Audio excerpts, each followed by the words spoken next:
आज हम करेंगे एक्सरसाइज 3.2 का क्वेश्चन नंबर 20। ठीक है। The book shop of a particular school has 10 dozen chemistry books, 8 dozen physics books, 10 dozen economics books. ठीक है। Their selling prices are rupees 80, 60 and 40 each respectively. Find the total amount the bookshop will receive from selling all the books using matrix algebra.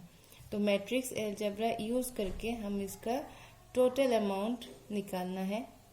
तो सबसे पहले आप देखिए, अगर ये normal equation होता, अगर मैट्रिक्स एल्जेब्रा यूज नहीं करना होता तो हम सिंपली इससे मल्टीप्लाई करके निकाल देते।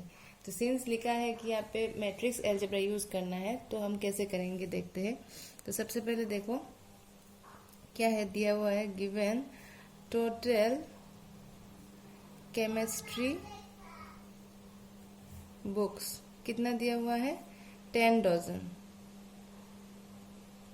10 डजन दिया है ना, तो 10 इंटू 12, एक डजन कितना होता है 12 होता है, तो ये हो जाएगा 120। ठीक है। फिर टोटल फिजिक्स बुक्स कितना दिया हुआ है, 8 डजन, तो वो हो जाएगा 8 इंटू 12 96। ठीक है। फिर टोटल केमिस्ट्री तो हो गया ना, इकोनॉमिक्स बुक्स कितना है दिया, सेम 10 डजन, तो 10 डजन कितना होगा, 10 into 12 that is 120।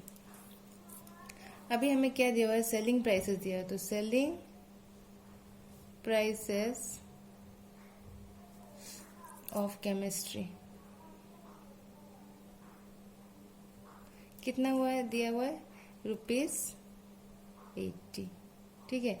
Similarly selling prices of physics कितना दिया हुआ है, rupees 60 and selling prices of economics वो कितना दिया हुआ है, रुपीज 40। तो ये सब हमें दिया हुआ है। तो अभी हमें क्या करना है, मैट्रिक्स एल्जेब्रा यूज करके इनका टोटल अमाउंट निकालना है। तो अकॉर्डिंग टू क्वेश्चन, अभी जब भी हम क्या करते हैं, मैट्रिक्स यूज करते हैं, तब हमें हमेशा याद रखना होगा कि मल्टीप्लाई में हमेशा क्या होता है, रो इनटू कॉलम। क्या होता है हमेशा, रो इनटू कॉलम, ये हमें पता है। ठीक है ना। तो अभी देखो, अगर मैंने इसको ये जो बुक्स का जो टोटल बुक्स दिया हुआ है, इसको मैं रो में लिखूंगी 120, यहाँ पे 96 और यहाँ पे है 120। तो ये क्या हो गया, रो एक ही रो का है और कॉलम 3 है, तो 1 इंटू 3 मैट्रिक्स से इसके साथ मल्टीप्लाई करना है हमको।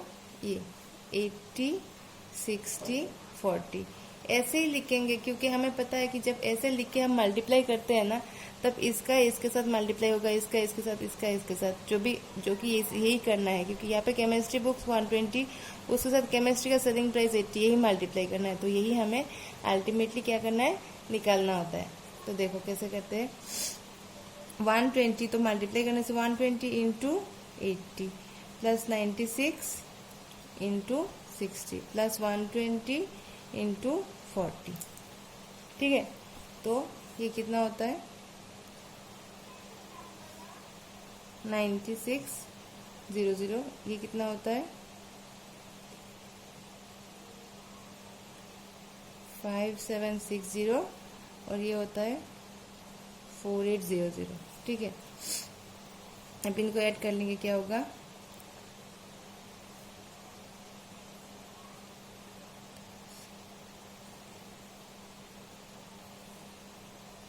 तो ये हो जाता है 20160। तो ये 20160 क्या है, ये 20160 है हम लोगों का total amount the book shop will receive from selling. तो ये हो जाएगा हम लोगों का देयरफॉर टोटल अमाउंट, ठीक है, इक्वल्स टू रुपीज 20160। यही है हम लोगों का आंसर। तो हमेशा ये ध्यान रखना कि जब भी मैट्रिक्स यूज करके ऐसे निकालने को बोलता है, तब हमें हमेशा ये ध्यान में रखना होता है कि ये मैट्रिक्स को हम लिखे कैसे, इस मैट्रिक को कैसे लिखे ताकि हमें मल्टीप्लाई करना है। तो जैसे कि हमें पता है यहाँ पे केमिस्ट्री बुक्स है 120, तो केमिस्ट्री का सेलिंग प्राइस कितना है 80, तो 120 के साथ 80 मल्टीप्लाई होगा, 96 के साथ 60 मल्टीप्लाई होगा क्योंकि ये फिजिक्स का बुक्स, टोटल बुक्स, और इसका सेलिंग प्राइस 60। ये 120 इकोनॉमिक्स का, इसका सेलिंग प्राइस है 40। ठीक है, तो ईच, तो अगर एक का दाम इतना है तो 10 डजन का कितना होगा, यही है ना आंसर। ये आंसर निकलना है, तो इसीलिए 120 के साथ इसका मल्टीप्लाई करना है। तो उस हिसाब से ही हम इसको लिखेंगे। ये लिखना बहुत ही ज़्यादा इम्पोर्टेंट है। स्टूडेंट क्या करते हैं यहाँ पे, मतलब उल्टा लिख के बाद में रॉन्ग आंसर निकल जाता है, तो ऐसा नहीं करना है हमें। ये क्या है, कितना है, ये हमने लिखा है एक ही रो में, ठीक है। ये इसका रो कितना है, एक ही है, और कॉलम कितना है, 1 2 3, तो ये हो जाता है हम लोग का 1 into 3, ठीक है ना, 1 into 3 मैट्रिक्स है ये।